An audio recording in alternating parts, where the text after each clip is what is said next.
Assalamualaikum. I'm Dr. Aisha. Today we will be doing the third component of bony skeleton of thorax, which is thoracic vertebrae. Before starting thoracic vertebrae, I would like to give you an introduction about the vertebral column. What is the vertebral column? What are its contents? And what is the importance of vertebral column? So let's begin with the topic. Vertebral column, which is also known as spine, spinal column or backbone. Vertebral column forms the central axis of the body. It helps to maintain the upright posture.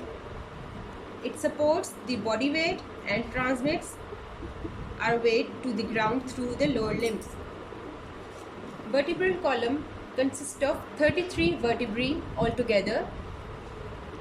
Out of these 33 vertebrae, 7 vertebrae lies in the neck region and are known as the cervical vertebrae. The word cervical stands for the neck region.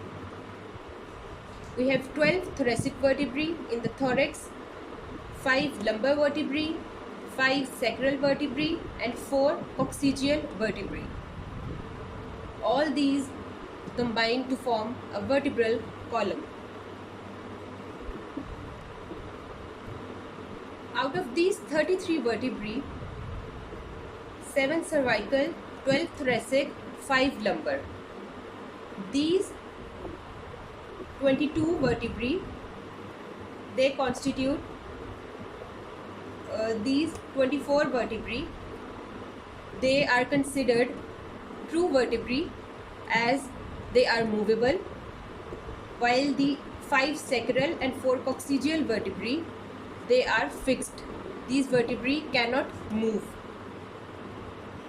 An important fact about the vertebral column is thoracic, lumbar and sacral vertebrae.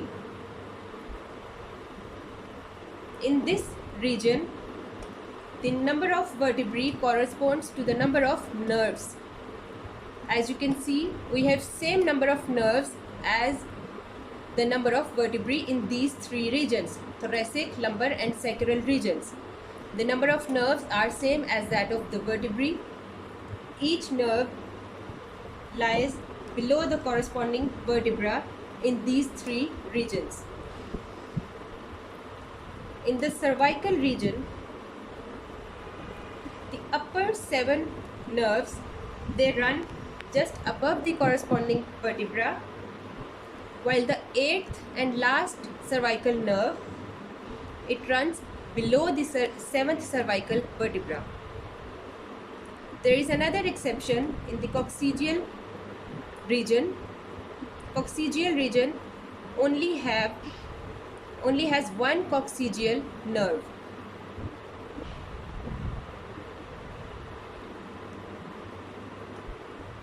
Now coming to the length of the vertebral column. The length of the spine is about 70 centimeters in males and 60 centimeters in females. Each vertebra is connected to the next vertebra through an intervertebral disc. These intervertebral discs, they constitute 1/5 of the length of vertebral column. Now we'll talk about the curvatures of the vertebral column. Vertebral column is not straight. It has primary and secondary curvatures. Let's talk about these curvatures. The curvatures are divided into two types: primary curves and secondary curves.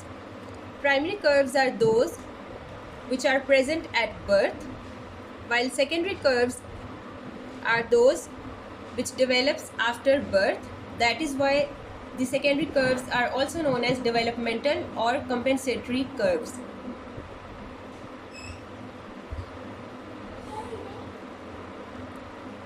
Let me show you the primary curves. In a newborn baby, the vertebral column or the posture of the body is C-shaped. As you can see in this image, The thoracic and sacral vertebrae are concave forwards, and the posture of a newborn baby is C-shaped, curved. This image is showing the secondary curves. When the baby is able to support his head upright, there is development of a secondary cervical curve which is convex forward, and when the child develops an upright posture, there is development of a secondary lumbar curve. The lumbar vertebrae, they are convex forwards, as you can see here. These two curves, we study these curves, or we can observe these curves in a sagittal plane. As we already know, the sagittal and coronal planes, we talked about these planes in the very first lecture. Let's have a review of these planes. This is a top view of the skull. This is a sagittal plane and this is coronal plane. Sagittal plane is a vertical plane which divides the body into two equal halves, right and left, while coronal plane is perpendicular to the sagittal plane and it divides the body into anterior and posterior halves. So the primary and secondary curves are observed in the sagittal plane. There is another curvature observed in the coronal plane. There is a slight lateral curve in the thoracic region with its concavity towards the left. This curvature is because of greater use of upper limb, right upper limb, and the pressure of aorta. These curvatures are important because they add to the elasticity of the spine, and the number of curves gives it a higher resistance to weight than would be afforded by a single curve. That's all about the introduction to a vertebral column. Now let's talk about the bony features and attachments of thoracic vertebrae. Before starting the bony features of thoracic vertebrae, I would like to tell you the identification points of a thoracic vertebra. How do you distinguish a thoracic vertebra from a cervical or lumbar vertebra? There are 4 points which make the thoracic vertebra different from a cervical and lumbar vertebrae. The first one is presence of 2 costal facets on the body of vertebrae, thoracic vertebrae. As you can see here, this is the body of vertebra, thoracic vertebra. These two are the demifacets, costal demifacets for articulation with the head of rib. These costal demifacets are only present in the thoracic vertebra. They are not present in the lumbar or cervical vertebra because we don't have ribs in cervical and lumbar region for articulation with these facets. These 2 costal facets are present on each side of the body, right and left.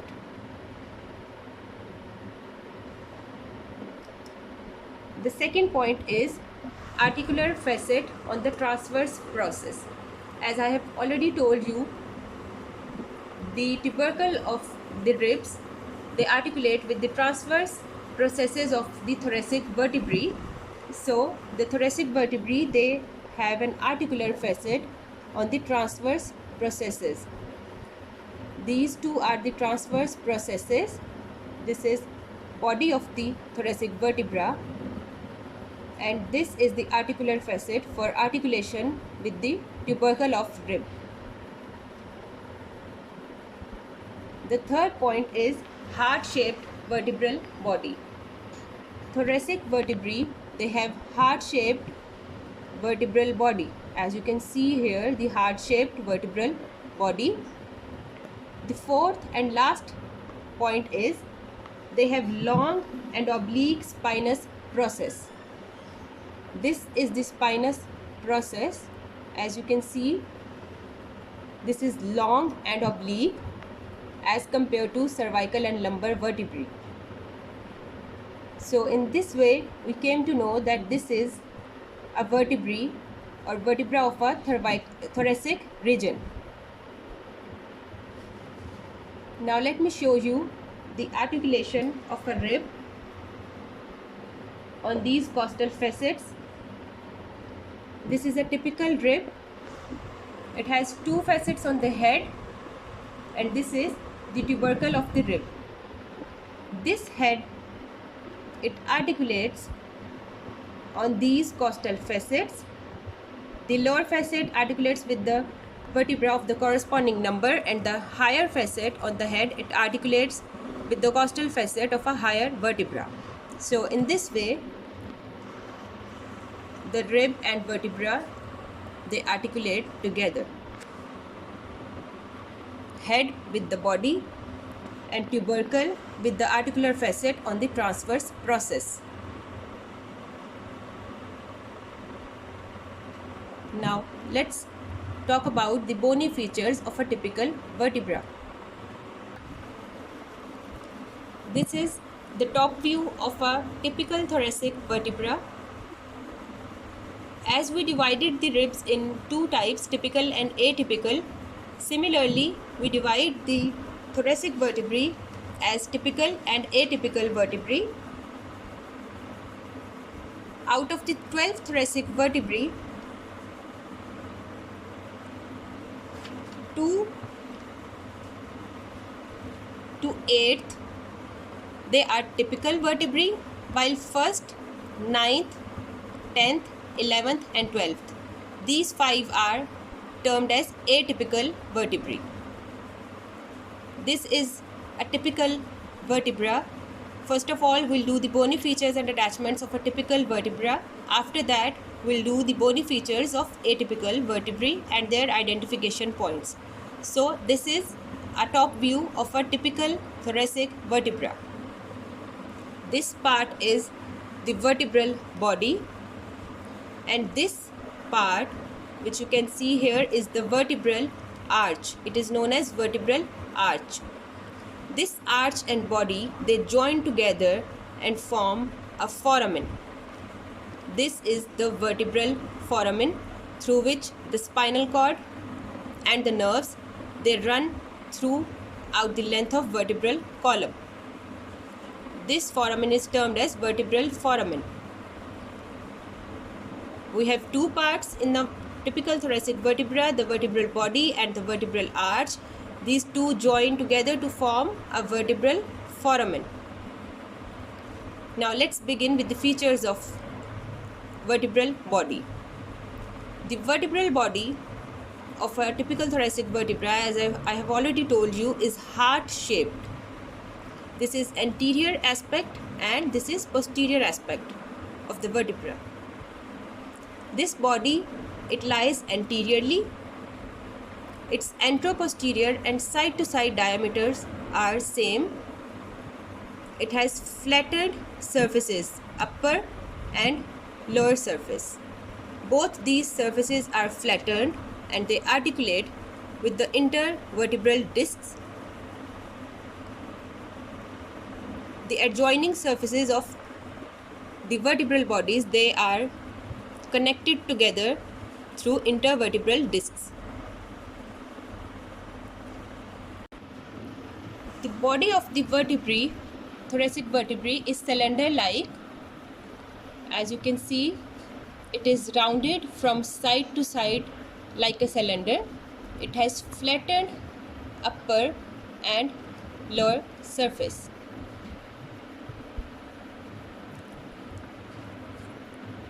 On the sides of body of vertebrae, we have two costal demifacets. Let me make these facets more prominent for you. This is the superior costal facet and this one is the inferior costal facet. These costal facets are for articulation with the head of the ribs. To the superior costal facet, there is attachment of the corresponding typical rib, and to the inferior costal facet, there is articulation of the rib of lower number. For example, if this is a fifth thoracic vertebra, to the superior costal facet there would be attachment or articulation of head of fifth rib, while to the lower inferior costal facet there would be articulation of the sixth rib.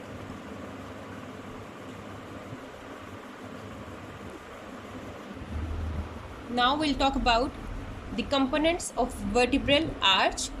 This vertebral arch, it consists of two pedicles. These are the two pedicles and two laminae. These flattened plates of bones, they are termed as laminae. Let's talk about the pedicles first. The pedicles are small rounded bars that project backwards and laterally from the posterior aspect of the vertebral body. This is the posterior aspect of the vertebral body. This is anterior aspect.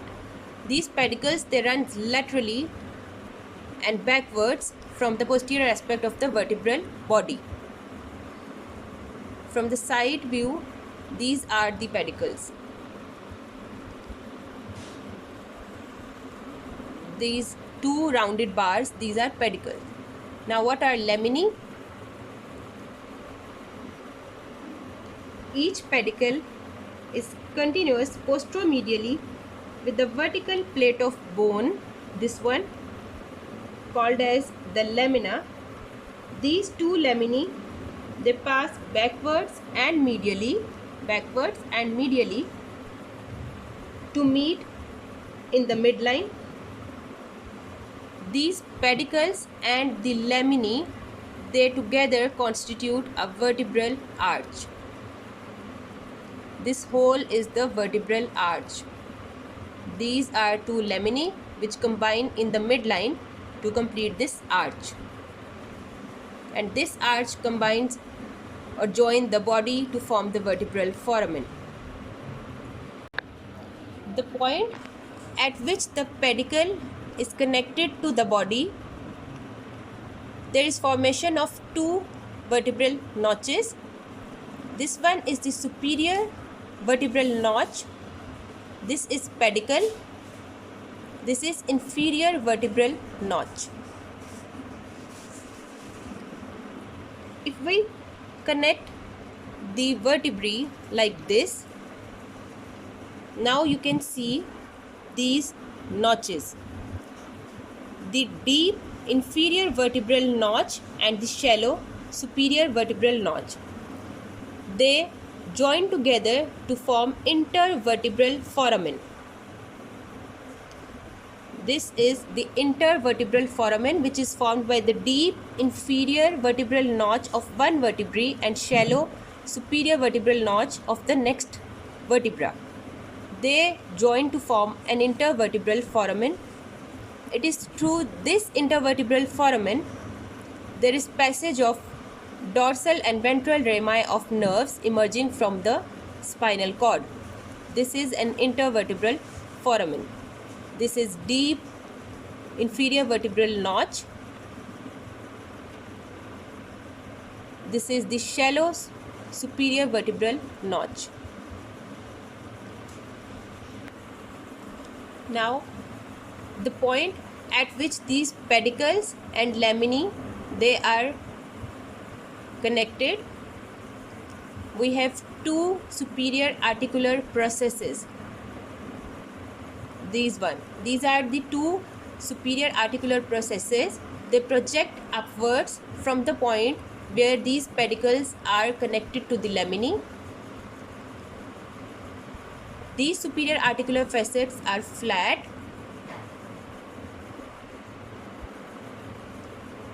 the direction, they are flat and are directed backwards.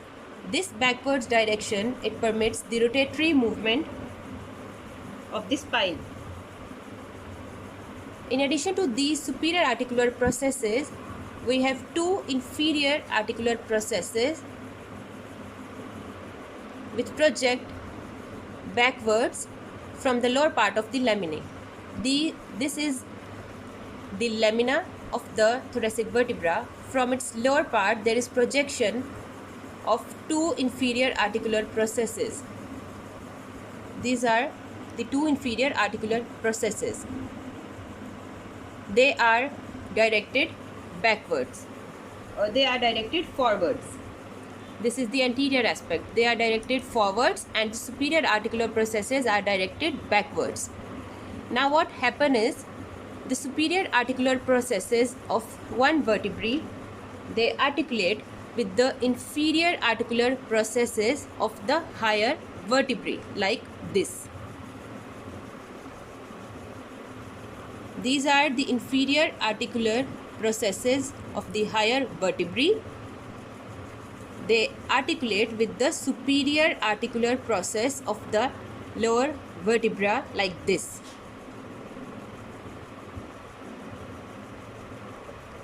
This is how the two vertebrae, they are connected together, and this is the space where the intervertebral discs are present.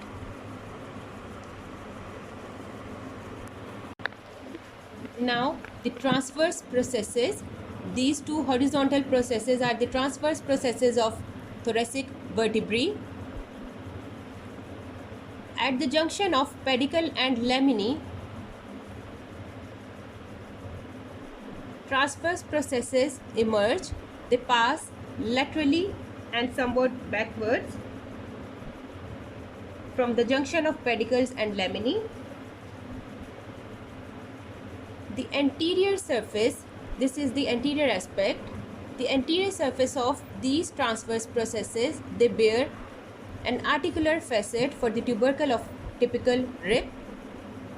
As I have already told you, these articular facets of transverse processes, they articulate with the tubercles of the typical ribs and form the costotransverse joints. The anterior surface, they have articular facets. These facets are concave and are directed forwards and laterally. The upper six thoracic vertebrae, their articular facets, they are directed upwards, forwards and laterally. The next four vertebrae, which are 7th, 8th, 9th and 10th thoracic vertebrae, their articular facets are directed upwards.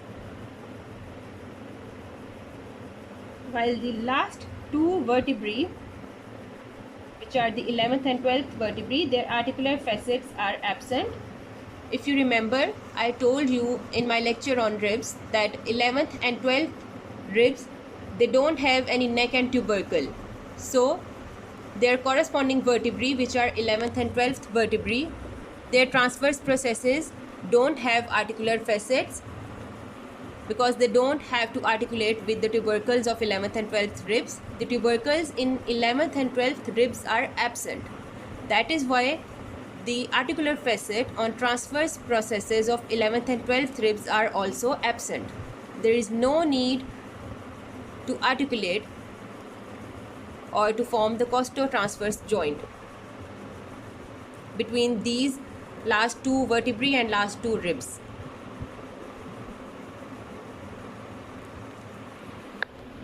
The last structure in a thoracic vertebrae is the spinous process, this one. The spine is long and is directed downwards and backwards. This is the anatomical position of a thoracic vertebra. As you can see here, the spine is directed downwards and backwards. The 5th to 9th spines are the longest and more vertical, and they overlap each other. 5th to 9th spines are the longest, while the upper and lower spines are less oblique in direction and they are smaller than these spines of the 5th to 9th vertebrae.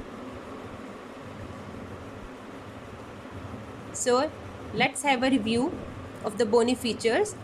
This is the vertebral body, which is heart shaped, has flattened upper and lower surfaces.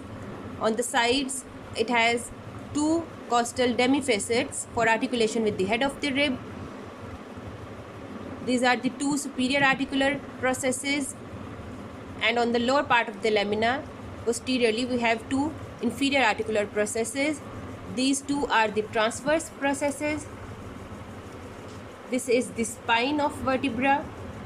These are the pedicles, which are directed backwards from the posterior aspect of the body.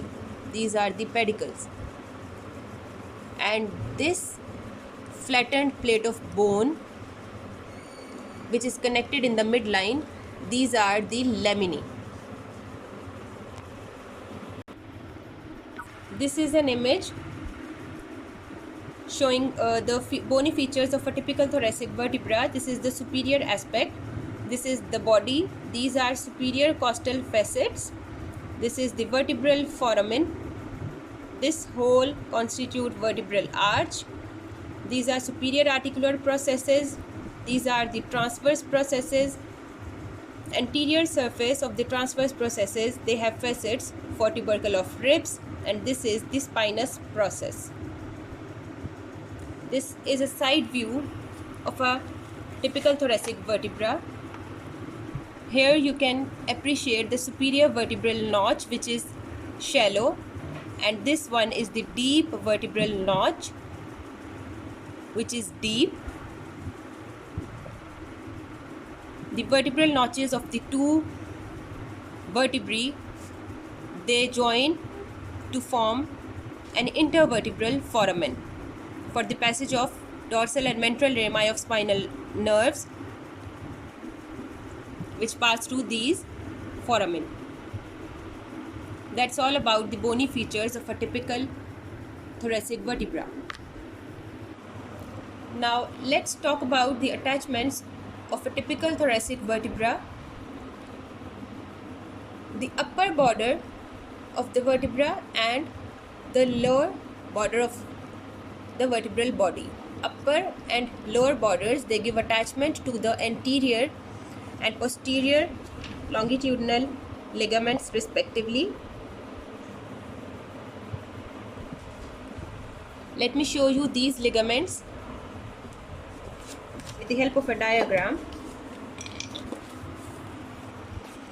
This is the anterior longitudinal ligament and this is the posterior longitudinal ligament. These ligaments are attached to the upper and lower borders of the vertebral body respectively, anterior and posterior longitudinal ligaments. Now moving on to the attachments on the laminae. The upper border of laminae and the anterior surface here. This is the posterior surface of laminae and here is the anterior surface of laminae. Upper border and anterior surface of laminae, they provide attachment to the ligamenta flava. We'll talk about these ligaments in intervertebral joints later on. Then moving on to the attachments on the transverse processes, there is attachment of lateral costotransverse ligament at the tip of transverse process. There is attachment of lateral costotransverse ligament at the tip. The superior costotransverse ligament along the lower border. Here is the attachment of the superior costotransverse ligament. The inferior costotransverse ligament along the anterior surface. This is the anterior surface of transverse process. This one is the posterior surface. So there is attachment of inferior costotransverse ligament on the anterior surface. The levator costae are attached on the posterior aspect of the transverse processes. The last attachment is the intertransverse ligaments and muscles. If I join the two vertebrae together, you will better understand.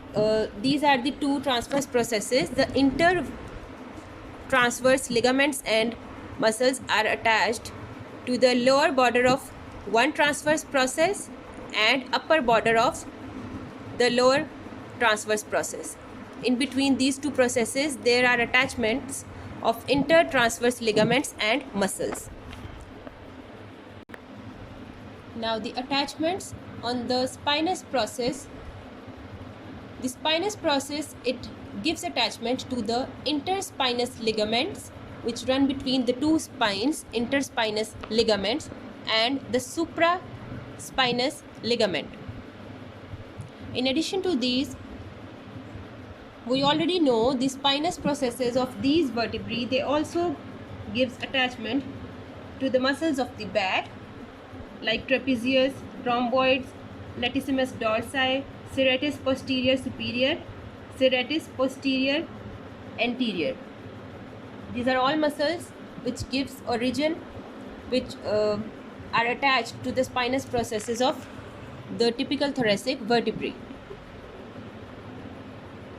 That's all about the bony features and attachments of a typical thoracic vertebra. Now we'll do the bony features and differences of atypical vertebrae. Now we'll do the identification points of atypical vertebrae.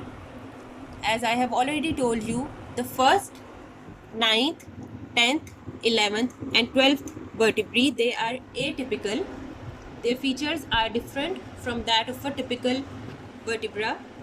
Now let's begin with the identification points of first thoracic vertebra. The first thoracic vertebra, it resembles to a cervical vertebra. Its vertebral body is broad, not heart-shaped. The superior costal facet, as you can see here, is complete in case of first thoracic vertebra. As we know, the superior costal facets are incomplete. There is a superior costal demifacet in case of a typical thoracic vertebra, but in case of first thoracic vertebra, there is a complete superior costal facet on the vertebral body. The inferior costal facet is a demifacet for the second rib. The spine of the first thoracic vertebra is thick, long and nearly horizontal as compared to a typical thoracic vertebra. In the first thoracic vertebra, there are well-marked superior vertebral notches, while in typical thoracic vertebra, we discussed the superior vertebral notches are shallow. But in first thoracic vertebra, these notches are well-marked as in cervical vertebrae. The articular facet on the transverse process is concave. As I have already told you, in the first 6 thoracic vertebrae, the articular facet on the transverse process is concave and is directed forwards and laterally for the articulation with the tubercle of first rib. Now moving on to the 9th thoracic vertebra. How do we identify the 9th thoracic vertebra? The 9th thoracic vertebra, it resembles a typical thoracic vertebra, except the body only has the superior costal facet, demifacet. It does not has inferior costal facet. Inferior costal facet is missing in the 9th thoracic vertebra. In addition to that, the facet on the transverse process is flat and is directed upwards. Okay, so the only distinguishing point about the 9th thoracic vertebra is it has only the superior costal demifacet. It does not has any inferior costal demifacet, and it has the longest spine and the most oblique spine, and its articular facet on the transverse process is directed upwards. These are the differences or identification points of the 9th thoracic vertebra. Now if we move to the 10th thoracic vertebra, 10th thoracic vertebra has almost all the features same like a typical thoracic vertebra, except that it has a single costal facet which is complete on the body of the thoracic vertebra. It has a single complete superior costal facet. The inferior costal facet is also missing in the 10th thoracic vertebra,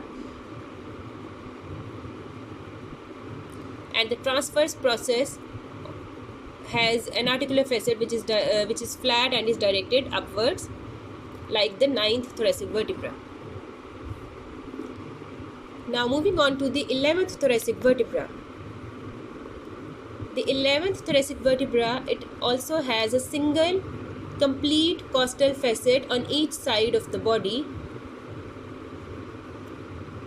The transverse process of 11th thoracic vertebra has no articular facet.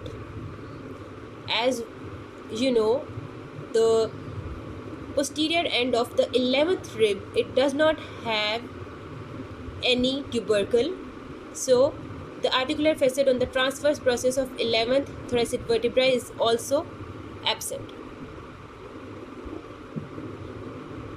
Its spine, as you can see, is more horizontal and is smaller in length as compared to a typical thoracic vertebra.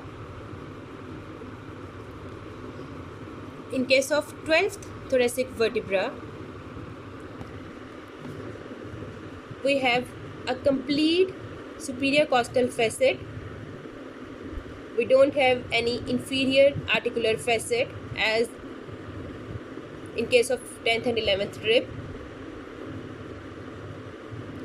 The difference between these three vertebra is the superior costal facet, it lies near the upper border of the body, while in case of 11th thoracic vertebra, this costal facet, it moves a little down and is situated near the upper border of the pedicle, upper part of the pedicle, while in the 12th thoracic vertebra, this superior costal facet moves further downwards and is situated near the lower part of the pedicle.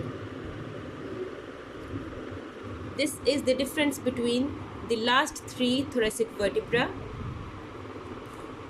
Another feature which makes the 12th thoracic vertebra different from others is that the transverse process of this vertebra, it does not has any articular facet, but it has three tubercles: superior, inferior and lateral tubercles. These are the three tubercles on the transverse process of the 12th thoracic vertebra.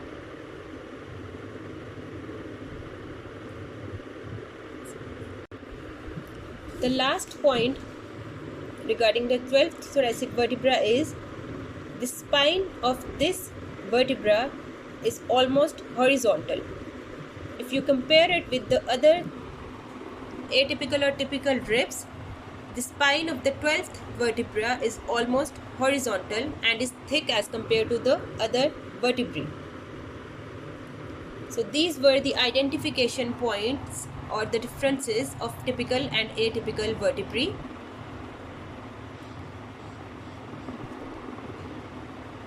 Now let's talk about the ossification and clinicals of the vertebrae.